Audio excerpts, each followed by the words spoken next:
Hello hi friends, मैं रणवीर यादव। पिछले topic में अपन ने बात की थी कि एग्रीकल्चर क्या है। एग्रीकल्चर की डेफिनेशन भी पढ़ ली थी अपन ने, और बाकी पढ़ेंगे आज अपन पोषक तत्वों के बारे में। फल व सब्जियों में पोषक तत्व। फल व सब्जियों में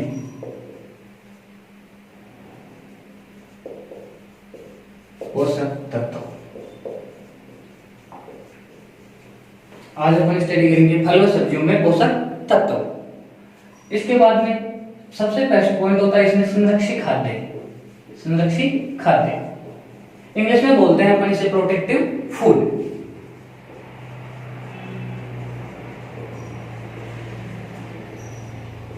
संरक्षित खाद्य, प्रोटेक्टिव फूड। इसमें क्या होता है कि जो फल व सब्जियां होती हैं उनमें आवश्यक पोषक तत्व, खनिज पदार्थ अति उचित मात्रा में पाए जाते हैं, जिन्हें मानव की शरीर की आवश्यकताओं की पूर्ति में आवश्यक माना गया है। सबसे पहले आईसीएमआर। आईसीएमआर की फुल फॉर्म होती है Indian council of medical research.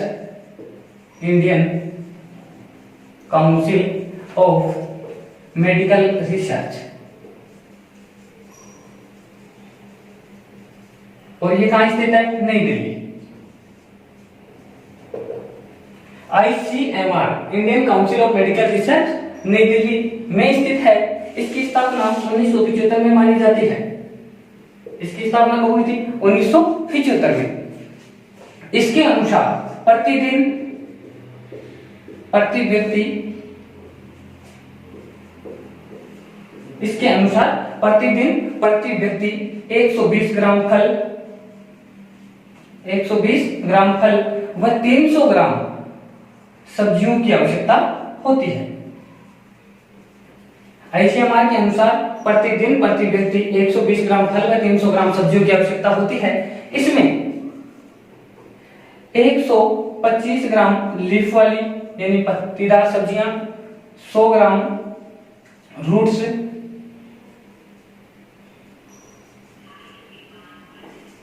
जड़ वाली सब्जियां और 75 ग्राम अदर सब्जियों को शामिल किया जाता है। 120 ग्राम फल प्रति व्यक्ति प्रतिदिन और 300 ग्राम सब्जियों में 125 ग्राम लीफ वाली, 100 ग्राम रूट्स और 75 ग्राम अदर सब्जियों को शामिल किया जाता है। इसके बाद में अपन बात करते हैं विटामिन की। किसकी बात करते हैं? विटामिन। विटामिन मुख्यतः कितने होते हैं? आप सभी को पता है 6। कितने होते हैं? 6। विटामिन कितने होते हैं? 6। इसमें वसा में घुलनशील और जल में घुलनशील, वसा में घुलनशील और जल में घुलनशील। वसा में घुलनशील होते हैं अडेक, ADEK, और जल में घुलनशील कौन कौन से होते हैं? B व C। जल में घुलनशील कौन कौन से होते हैं? B व C। आप इनको ऐसे भी याद रख सकते हैं, W का मतलब वाटर और B और C, या ऐसे भी याद रख सकते हैं BHC। B यानी B और C यानी C, और H का मतलब H2।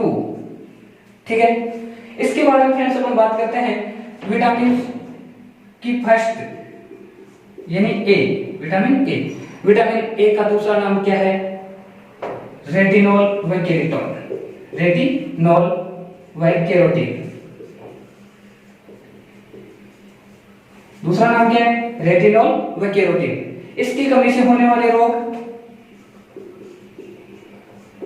कौन कौन से होते हैं? नाइट ब्लाइंडनेस,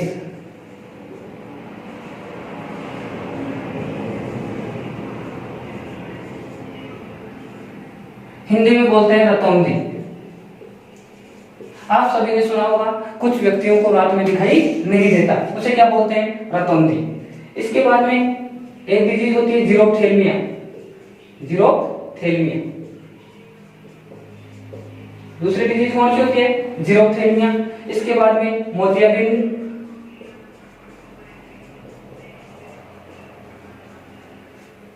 इसके बाद में केरोटोमलेशिया,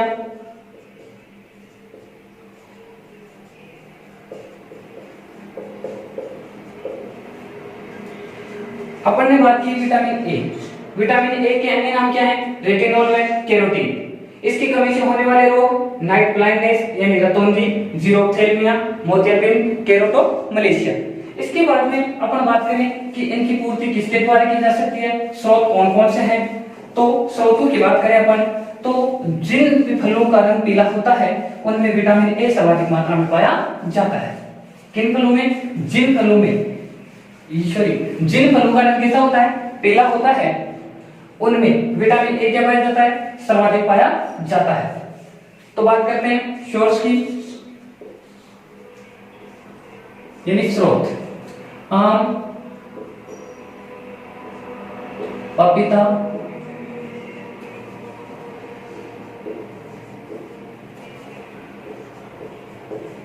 आम, पपीता, इसके अलावा गाजर, दुग्ध, इन सभी में क्या होता है? विटामिन ए सर्वाधिक पाया जाता है। तो बात करते हैं आम में कितना पाया जाता है? आम में 4800 IU प्रति 100 ग्राम गुद्दे में। आम में कितनी पाई जाती है विटामिन ए? 4800 IU प्रति 100 ग्राम गुद्दे में। IU एक इंटरनेशनल यूनिट इकाई होती है जिसमें विटामिन को मापा जाता है। इसके बाद में बात करते हैं पपीता की। तो पपीता में कितना पाया जाता है? 2020 IU प्रति 100 ग्राम गुद्दे में। इसके बाद में बात करते हैं गाजर की। तो गाजर में कितना पाया जाता है? 28,129 IU प्रति 100 ग्राम गुद्दे में। इसके बाद में दुग्ध में विटामिन ए सर्वाधिक पाया जाता है। इसके बाद में अपन बात करते हैं जीरोप्थेल्मिया क्या है? जीरोप्थेल्मिया क्या है?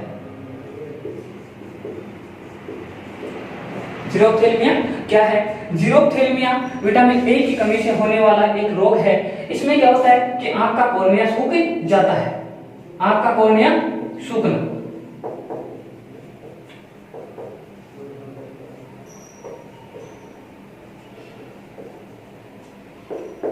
जीरोप्थेल्मिया क्या होता है? इसमें आंख का कॉर्निया सूख जाता है और ये डिजीज सर्वाधिक कहां होती है? जापान में। ये रोग सबसे ज्यादा कहां होता है? जापान में। और जापान में क्यों होता है? क्योंकि जापान के लोग सर्वाधिक क्या खाते हैं? चावल, राइस। और जो नेचुरल राइस होता है, नेचुरल राइस में विटामिन ए की क्या पाई जाती है? कमी। नेचुरल राइस में क्या होता है? विटामिन ए की कमी पाई जाती है। इसलिए जो मॉडिफाइड राइस है, जिसे गोल्डन राइस बोलते हैं, मॉडिफाइड राइस,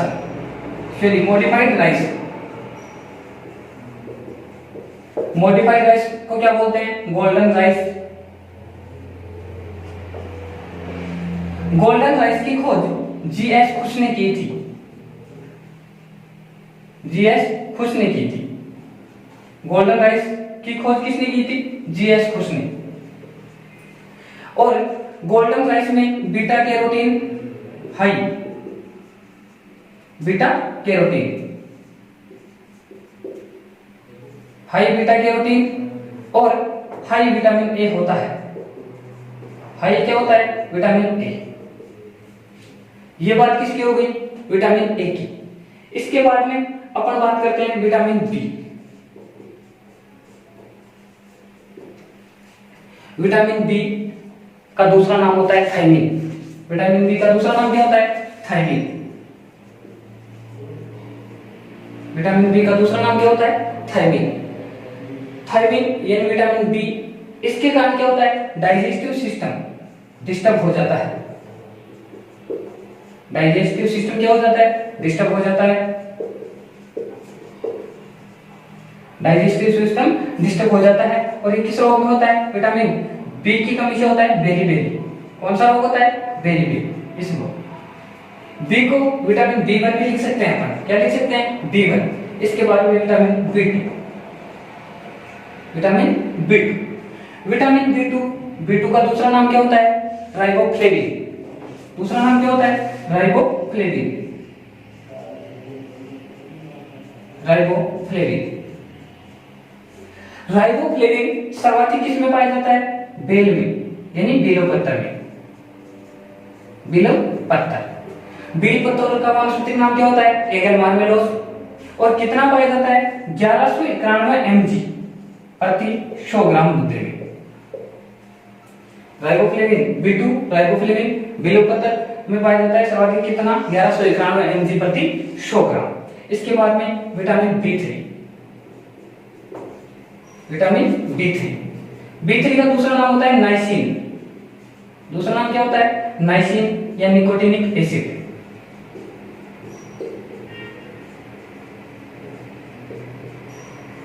नाइसिन या निकोटिनिक एसिड।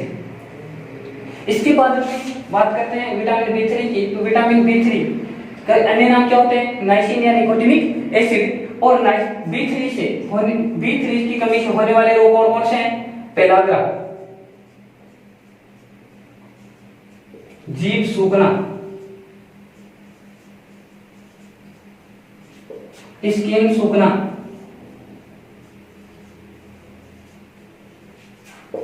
और डायरिया। डायरिया यानी दस्त लगना। ठीक है। इसके बाद में अपन बात करते हैं विटामिन B1 का दूसरा नाम क्या है? थायमिन। डाइजेस्टिव सिस्टम डिस्टर्ब होता है इसमें, और इसकी कमी से कौन सा रोग होता है? बेलपत्र। इसके बाद में B2 राइबोफ्लेविन बेलपत्र में सर्वाधिक पाया जाता है कितना? 1191 mg प्रति 100 ग्राम दूध में। इसके बाद में vitamin B3 niacin nicotinic acid. और इसकी कमी से कौन कौन से रोग होते हैं? पेलाग्रा, जीभ सूखना, स्किन सूखना, डायरिया, दस्त लगना।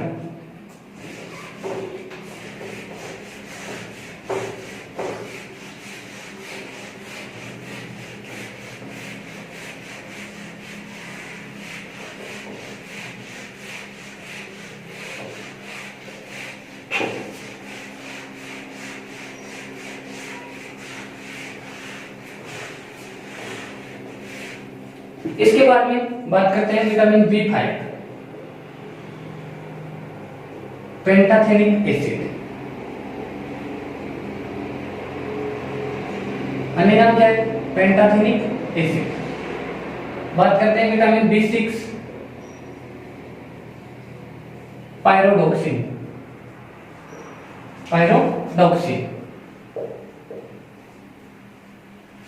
विटामिन B5 अन्य नाम क्या होता है? Pantothenic acid. Vitamin B6 pyridoxine. Vitamin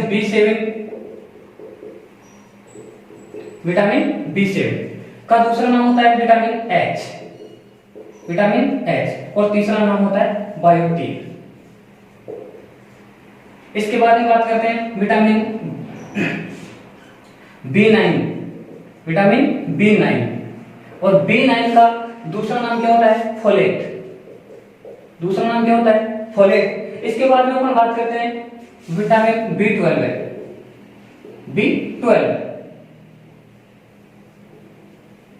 कोबालोमिन।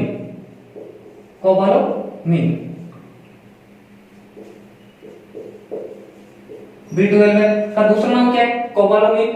और ये हरी पत्तीदार सब्जियों में नहीं पाया जाता है। हरी पत्तीदार सब्जियों में नहीं पाया जाता है। हरी पत्तीदार सब्जियों में नहीं पाया जाता है। यह है इसके स्रोत कौन कौन से हैं? लिवर व किडनी। लिवर व किडनी।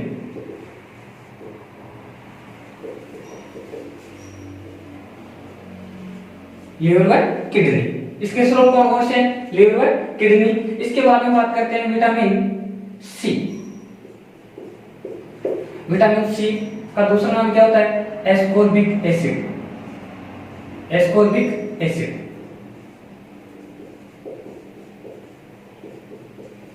विटामिन सी का दूसरा नाम क्या होता है? Ascorbic acid. और इसकी कमी से कौन सा रोग होता है? स्कर्वी। सभी को पता है, छोटी क्लासों में पढ़ा भी होगा आप सभी। विटामिन सी की कमी से कौन सा रोग होता है? स्कर्वी। और ये सर्वाधिक इसके स्रोत या सर्वाधिक मात्रा में कौन कौन से फलों में पाया जाता है? तो इसके स्रोत हैं बारबेडेंस चेरी। बारबेडेंस चेरी में कितना पाया जाता है? 1000 से 4000 mg, 1000 से 4000 mg प्रति 100 ग्राम गुद्दे में, 1000 से 4000 mg प्रति 100 ग्राम गुद्दे में। और ये अब की बार एग्रीकल्चर सुपरवाइजर 2019 में क्वेश्चन भी पूछा गया था कि विटामिन सी सर्वाधिक मात्रा में कौन से फल में पाया जाता है। उसमें ऑप्शन था फर्स्ट बारबेडेंस चेरी और सेकंड ऑप्शन क्या था? सॉरी, फर्स्ट ऑप्शन था आंवला और सेकंड ऑप्शन था बारबेडेंस चेरी। तो सभी को क्या याद रहता है? आंवला। और ऑप्शन क्या आएगा उसमें? Barbadense cherry. क्योंकि आंवले में विटामिन सी कितनी होती है? 600 mg प्रति 100 ग्राम गुद्दे में। आंवले में कितनी होती है? 600 mg प्रति 100 ग्राम गुद्दे में। इसके बाद में बात करते हैं अमरूद की। अमरूद में 299 mg 299 mg प्रति 100 ग्राम गुद्दे में।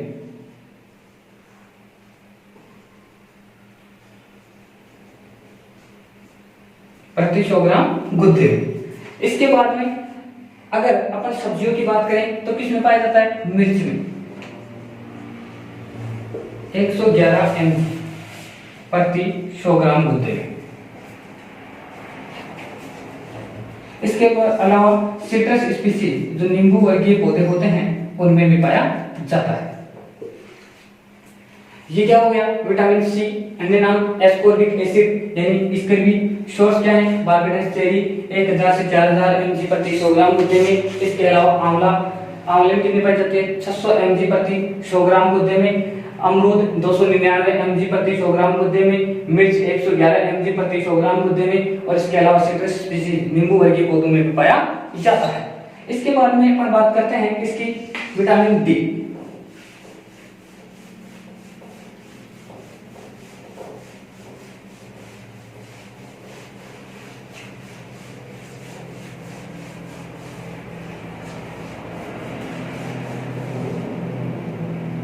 विटामिन डी अन्य नाम कैल्सीफेरॉल। विटामिन डी अन्य नाम क्या होता है? कैल्सीफेरॉल। और विटामिन डी की कमी से कौन सा रोग होता है? रिकेटस। कौन सा रोग होता है? रिकेटस। विटामिन डी की कमी से कौन सा रोग होता है? रिकेटस। इसकी पूर्ति के लिए, विटामिन डी की पूर्ति के लिए क्या काम में लेते हैं? कौन से फल काम में लेते हैं? कौन से सब्जियां काम में लेते हैं? ये तो इसमें काम में आते नहीं है। और इसमें क्या आता है? सूर्य की किरणें। तो सोर्स सूर्य की किरणें। सोर्स क्या होगा? सूर्य की किरणें। इसके बाद में अपन बात करते हैं विटामिन ई की।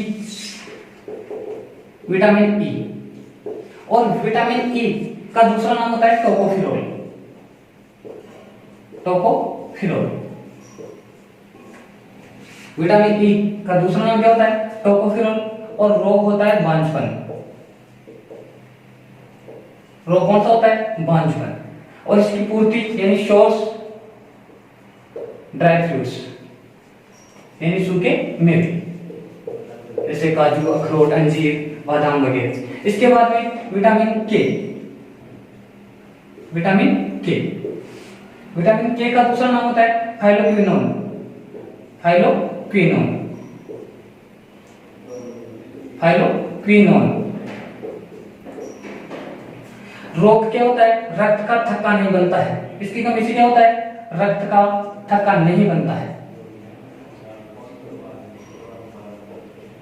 रक्त का थक्का नहीं बनता है। और सोर्स क्या होते हैं? सोर्स, इसके सोर्स होते हैं हरी पत्तेदार सब्जियां।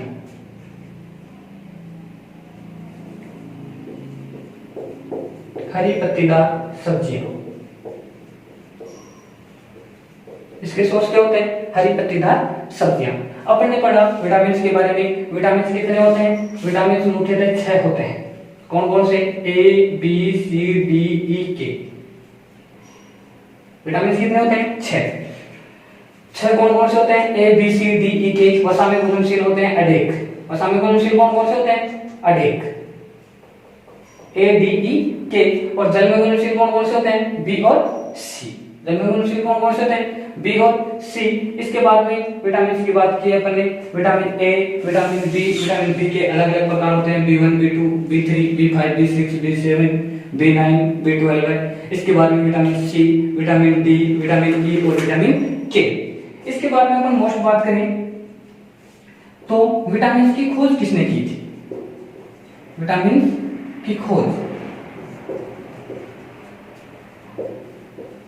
फंक ने की थी। किसने की थी? फंक ने। और कब? 1912 में। मोस्ट क्वेश्चन है, विटामिन की खोज किसने की थी? फंक ने, 1912 में। ठीक है। इसके बाद में अपन बात करते हैं तो कि कौन से ड्राई फ्रूट्स में या कौन से फलों में, कौन सी सब्जियों में कौन से पोषक तत्व कितनी मात्रा में पाए जाते हैं।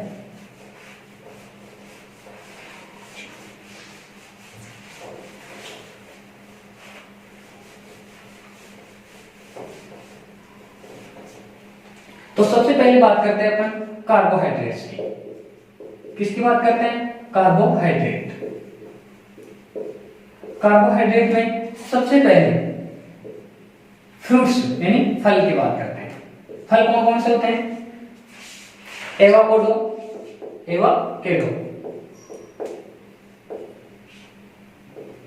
एवोकाडो, इसके बाद में अंजीर, रेजिन। इसके बाद में रेजिन, और रेजिन को हिंदी में क्या बोलते हैं? किशमिश। रेजिन, किशमिश। इसके बाद में खजूर, और इसके बाद में केला। कार्बोहाइड्रेट सर्वाधिक किसमें पाई जाती है? एवोकाडो में। इसके बाद में दूसरा नंबर किसका आता है? रेजिन यानी किशमिश का। तीसरा नंबर किसका आता है? खजूर का। और चौथा नंबर किसका आता है? केले का। तो एवोकाडो में कितनी परसेंट पाई जाती है कार्बोहाइड्रेट? 79%। कितनी परसेंट पाया जाता है? 79%। रेजिन में 78% और खजूर में 67%, केले में 27%। कार्बोहाइड्रेट सर्वाधिक किसमें पाई जाती है? एवोकाडो में। कितनी? 79%, रेजिन में 78%, खजूर में 67% और केला में 27%। इसके बाद में बात करते हैं सब्जियों की। सब्जियों की बात करें तो सबसे ज्यादा किसमें पाई जाती है? सर्वाधिक अपन सीधी सी बात कर लें तो सब्जियों में पाई जाती है कार्बोहाइड्रेट आलू में। किसमें पाई जाती है? आलू में।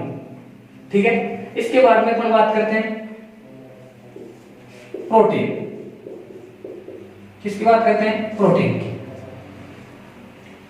प्रोटीन सर्वाधिक किसमें पाई जाती है? काजू और बादाम में। काजू और बादाम में। काजू में प्रोटीन 21%। कितनी परसेंट पाई जाती है? 21%। और बादाम में 20%। काजू कितनी परसेंट पाई जाती है? 21% और बादाम में 20%। ये तो किसकी बात हो गई? फलों की। और इसके बाद में हम बात करते हैं सब्जियों की। किसकी बात करते हैं? सब्जियों की। तो सब्जियों में सर्वाधिक किसमें पाई जाती है? मटर में। कितने परसेंट? 7.2%। प्रोटीन की बात करें तो फलों में किसमें पाई जाती है? काजू में 21% और बादाम में 20%। इसके बाद में सब्जियों में मटर में 7.2%। इसके बाद में बात करते हैं वसा की। किसका आता है तीसरा नंबर? वसा। वसा सर्वाधिक किसमें पाई जाती है? अखरोट में। और इसके बाद में बादाम में।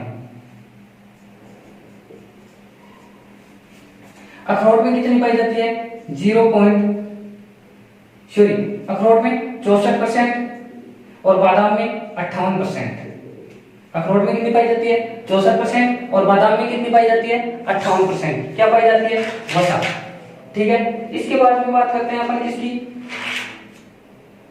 खनिज तत्वों की। किसकी बात करते हैं? खनिज तत्वों की। खनिज तत्वों में सर्वाधिक किसमें पाई जाती है? खनिज तत्वों में सबसे पहले बात करते हैं कैल्शियम। किसकी बात करते हैं? कैल्शियम की। तो कैल्शियम सर्वाधिक किसमें पाया जाता है? कैल्शियम सर्वाधिक मात्रा में पाया जाता है करौंदा। करौंदा में पाया जाता है 0.16%। करौंदा में कितना परसेंट पाया जाता है? 0.16%। इसके बाद में बात करते हैं फेरस की। तो फेरस पाया जाता है सर्वाधिक सूखा करौंदा 39%। कितने परसेंट? 39%। और इसके अलावा खजूर में पाया जाता है 11%। खजूर में कितना पाया जाता है? 11%। इसके बाद में बात करते हैं किसकी? आयोडीन। आयोडीन सर्वाधिक किसमें पाई जाती है? भिंडी में। आयोडीन किसमें पाई जाती है? भिंडी में। ठीक है, ये हो गई खनिज तत्वों की बात। इसके बाद में बात करें अपन कि सर्वाधिक मात्रा में और फल व सब्जियों में कौन सा पोषक तत्व पाया जाता है? तो फल व सब्जियों में सर्वाधिक, फल व सब्जियों में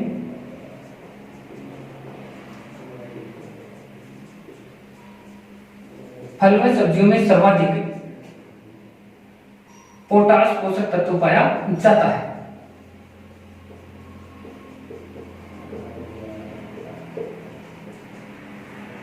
फल व सब्जियों में सर्वाधिक पोटाश पोषक तत्व पाया जाता है और फल व सब्जियों में सबसे कम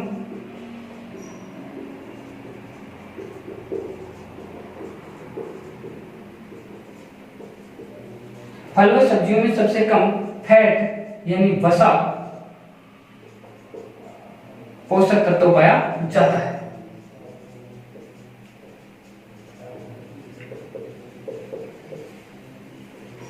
मैं दोबारा रिपीट कर देता हूं।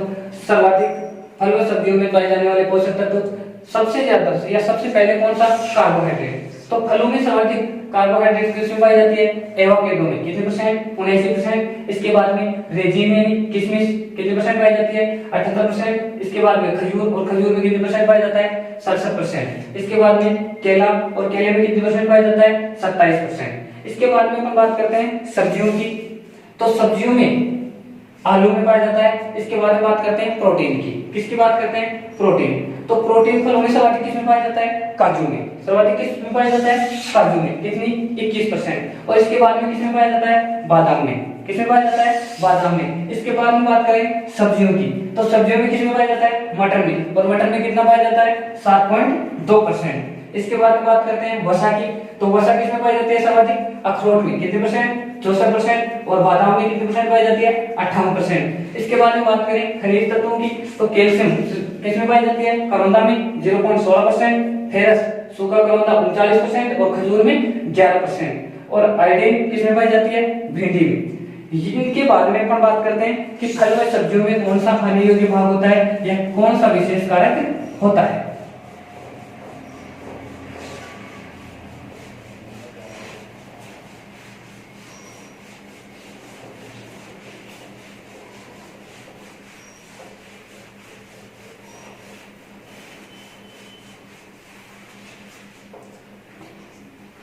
तो फल व सब्जियों में अंतर, फल व सब्जियों में अंतर।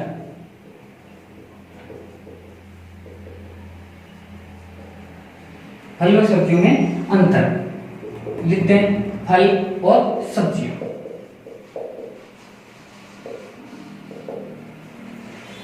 फलों का खाने योग्य भाग, खाने योग्य भाग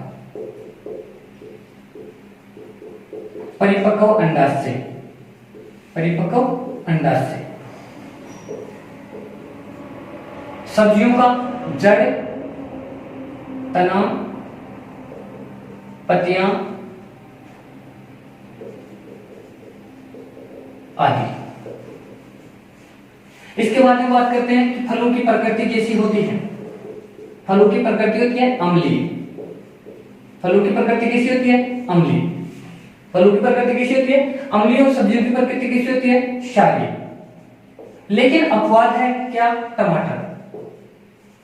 अपवाद क्या है? टमाटर। अपवाद क्या है? टमाटर। इसके बाद में लाइफ साइकिल की बात करते हैं, जीवन चक्र की। तो ये क्या होते हैं? बहुवर्षीय।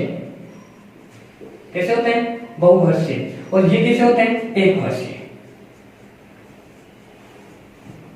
एक वर्षीय। अपन ने पढ़ा कि फल व सब्जियों में पोषक तत्वों का महत्व। अपन ने इसी में पढ़ा कि विटामिन कौन कौन से होते हैं, फल व सब्जियों में कौन कौन से पोषक तत्व कितनी मात्रा में पाए जाते हैं। मैं आशा करता हूं कि आप सभी को ये वीडियो बहुत अच्छा लगेगा और मैंने बहुत अच्छी जानकारी दी है। इस चैनल को आप लाइक, शेयर और सब्सक्राइब जरूर करें। अगर कोई भी गलती हो या और कुछ भी आपको चाहिए तो आप कमेंट बॉक्स में जरूर बताइए। Thank you class.